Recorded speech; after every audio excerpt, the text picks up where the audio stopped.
নমস্কার বন্ধুরা, মিষ্টু রান্নাঘরে তোমাদের স্বাগত জানিয়ে শুরু করছি আমার আজকের রেসিপি। আমার আজকের রেসিপি হলো পুঁই পাতা দিয়ে শীতল শুটকির বড়া। এর জন্য আমি এখানে নিয়ে নিচ্ছি বড় সাইজের পুঁই পাতা। পুঁই পাতা দিয়ে শুটকির বড়া করার জন্য পুঁই পাতাগুলি বড় সাইজের হতে হবে। পুঁই পাতাগুলি যদি বড় হয় তাহলে বড়াটা করতে সুবিধা হয়।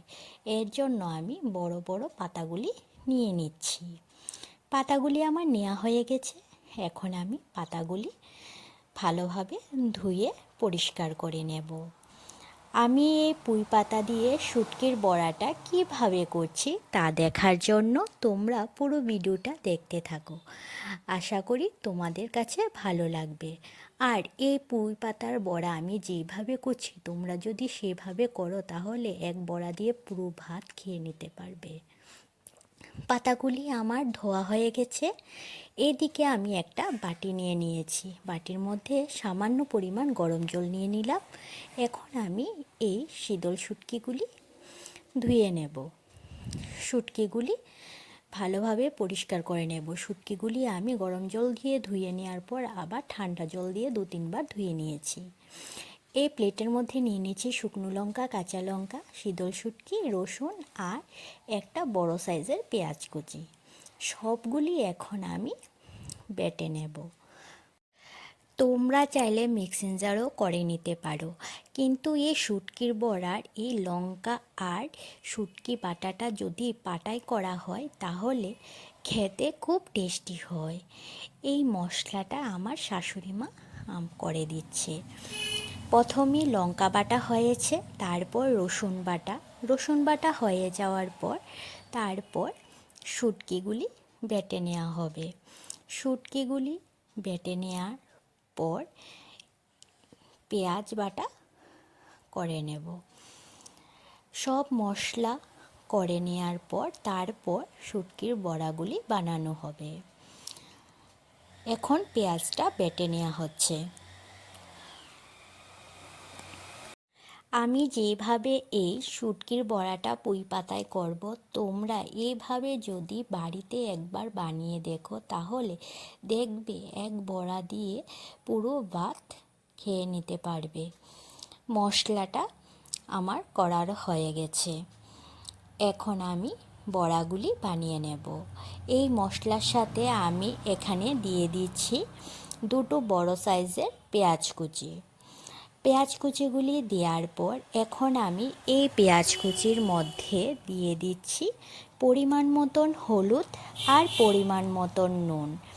এখানে আমি 1/2 চামচ হলুদ দিয়ে দিয়েছি আর দিয়ে দেব 1/2 চামচের মতন নুন হলুদ দেওয়ার পর পেঁয়াজের সাথে নুন হলুদগুলি খুব ভালোভাবে প্রথমে মেখে নেব। পেঁয়াজের সাথে নুন হলুদগুলি ভালোভাবে মেখে নিলে পেঁয়াজগুলি নরম হয়ে আসবে। যখন পেঁয়াজগুলি নরম হয়ে আসবে তখন এই মশলার সাথে এই পেঁয়াজটা মিশিয়ে নেব। এই মশলার সাথে পেঁয়াজটা মিশিয়ে নিয়ে তারপর আমি বড়াটা বানাবো। এই শুটকি বাটার মশলাটার সাথে পেঁয়াজটা মাখা হয়ে গেছে। বড়াগুলি বানানোর জন্য আমি এখানে একটা থালা নিয়ে নিয়েছি। থালার উপরে আমি পুঁই পাতাগুলি বিছিয়ে নিচ্ছি। একটা পাতা লম্বা করে দিয়েছি, আরেকটা এর উপরে দিয়ে দিয়েছি। এখানে আমি 2 পাতার মধ্যে বড়াটা করব। একটা পাতা দিয়ে করলে পুঁই পাতা নরম, তারপর বড়াগুলি যখন ভাজা হবে পাতাটা নরম হয়ে ভেতরের মশলাটা বের হয়ে যেতে পারে। এই জন্য আমি এখানে 2 পাতা নিয়ে নিয়েছি। তারপর পাতাগুলি দিয়ে মাঝখানে মশলাটা দিয়ে তারপর পাতাগুলি আমি বড়ার শেপে বানিয়ে নিয়েছি। আমি যেভাবে করছি তোমরা সেভাবে বড়াগুলি বানাবে, তাহলে বড়াগুলি আর খুলবে না। এই একই রকমভাবে আমি সবগুলি বড়া বানিয়ে নিচ্ছি। সবগুলি পুঁই পাতার বড়া আমি একই রকমভাবে বানিয়ে নিচ্ছি। বড়াগুলি আমার বানানো হয়ে গেছে। এখন আমি বড়াগুলি ভেজে নেব। এর আগে বড়াগুলি ভাজার আগে আমি এখানে একটা ব্যাটার তৈরি করে নেব। এই জন্য একটা বাটি নিয়ে নিয়েছি, এর মধ্যে দিয়ে দিচ্ছি 2 চামচ বেসন। 2 চামচ বেসন দেওয়ার পর তারপর এর মধ্যে আমি দিয়ে দিচ্ছি 1 চামচ চালের গুঁড়ো। তোমরা চাইলে পুরোটা চালের গুঁড়ো দিয়েও করতে পারো, তাহলে বড়াগুলি ভালোই হয় খেতে। এখানে আমি বেসন আর চালের গুঁড়ো একসাথে নিয়েছি। তারপর আমি এর মধ্যে দিয়ে দিচ্ছি 1/2 চামচ হলুদ আর সামান্য পরিমাণ নুন। নুনের পরিমাণটা সামান্য দিতে হবে, না হলে বড়াটার মধ্যে মশলা আসছে। তারপর ব্যাটারের মধ্যে যদি নুনের পরিমাণটা বেশি থাকে তাহলে বড়াগুলি খেতে ভালো হয় না। তারপর সামান্য জল দিয়ে আমি একটা ব্যাটার বানিয়ে নিচ্ছি। ব্যাটারটা আমার বানানো হয়ে গেছে। এখন আমি গ্যাসে একটা কড়াই বসিয়ে দিলাম। গ্যাসে একটা কড়াই বসিয়ে দিয়ে এর মধ্যে দিয়ে দিলাম সর্ষের তেল। রান্নাটা আমি সর্ষের তেলেই করব, এর জন্য আমি এখানে সর্ষের তেল দিয়ে দিলাম। আর এই বড়াগুলি সর্ষের তেলে করলে খেতে খুব ভালো হয়। তোমরা চাইলে সাদা তেল দিয়েও করতে পারে, কিন্তু সর্ষের তেল দিয়ে করলে ভালো হয়।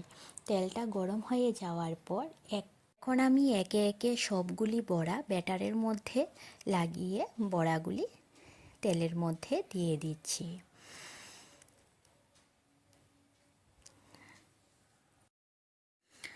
আমার এই রেসিপিটি তোমাদের কাছে কেমন লেগেছে তোমরা অবশ্যই জানাবে। আর ভালো লাগলে লাইক আর সাবস্ক্রাইব করে দিও। আমার ফেসবুক পেজ মিষ্টু রান্নাঘর, এই পেজটি ফলো করে দিও। ফেসবুক পেজের লিংক আমি ডেসক্রিপশানে দিয়ে দিয়েছি। এই বড়াগুলি আমি ব্যাটার লাগিয়ে সবগুলি বড়া তেলের মধ্যে দেয়া হয়ে গেছে। এখন আমি বড়াগুলি এপিঠ ওপিঠ লাল লাল করে ভেজে তারপর নামিয়ে নেব। বড়াগুলি ভাজার সময় একটা জিনিস খেয়াল করতে হবে যে গ্যাসের আঁচটা একদম কমিয়ে করতে হবে। না হলে গ্যাসের আঁচটা যদি তুমি বাড়িয়ে করো তাহলে বড়াগুলি উপর দিয়ে তো হয়ে যাবে, কিন্তু ভেতরের মশলাটা ভালোভাবে হবে না আর খেতেও স্বাদ লাগবে না। সেই জন্য গ্যাসের আঁচটা একদম কমিয়ে তারপর সময় নিয়ে বড়াগুলি ভেজে নিতে হবে। আমার এই রেসিপিটি তোমাদের কাছে যদি ভালো লেগে থাকে তাহলে বাড়িতে অবশ্যই একবার বানিয়ে খাবে, দেখবে খেতে খুব অসাধারণ লাগে। আমার তো খুব পছন্দের এই বড়াগুলি। তোমরা একবার অবশ্যই বাড়িতে ট্রাই করবে। বড়াগুলি আমার ভাজা হয়ে গেছে। এখন আমি সবগুলি বড়া প্লেটে নামিয়ে নিচ্ছি।